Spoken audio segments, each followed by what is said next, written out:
Hola, ¿qué tal mi gente? ¿Cómo están? Mi nombre es Adonis. Sean bienvenidos a un videito más de su canal iPhone Pro y más. Como bien lo puedes leer en el título de este video, el día de hoy te voy a enseñar cómo puedes hacer ambos signos de interrogación con el teclado de tu Mac.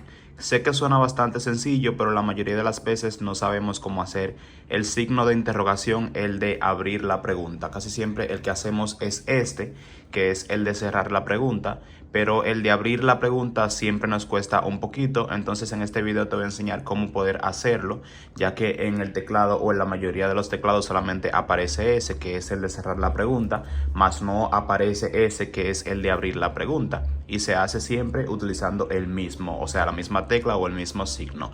Es bastante fácil. Como puedes ver, el signo se encuentra compartido con otra, déjenme acercárselo. En el teclado esto se encuentra compartido, el símbolo de interrogación, con otra función que si la presionamos vamos a tener la función de slash.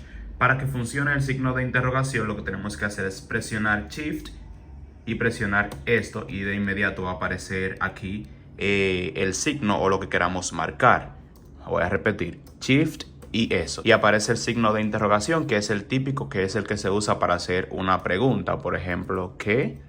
Y se hace el signo de interrogación. Pero la manera correcta de usar los signos de interrogación es poniendo el signo de interrogación adelante primero, luego poniendo el otro después. Y pues el primero es que siempre es un trabajo. Es muy fácil, solamente hay que presionar en nuestra Mac la tecla opción, la tecla shift y la tecla de signo de interrogación al mismo tiempo, o en orden. O sea, una primero, otra después y luego la última. Por ejemplo, opción, shift y el signo.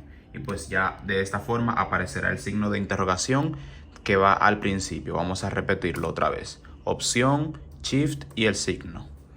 Y cuando queramos cerrar, solamente Shift y el signo. Y de esta manera es como realizas un signo de interrogación para abrir o al comienzo de una pregunta. No es obligatorio hacerlo así con ese orden, ni que 1, 2, 3. Simplemente puedes presionar las tres teclas juntas y va a funcionar así.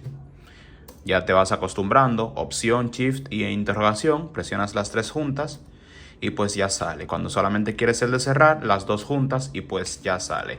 Así que nada chicos, espero que les haya servido este fácil tutorial de cómo hacer signos de interrogación, tanto el de abrir como el de cerrar. Si te ha gustado, no te olvides de dejar tu manita arriba, que me ayuda bastante, y suscribirte a este canal para que no te pierdas los próximos tutoriales. Nos vemos en una próxima entrega.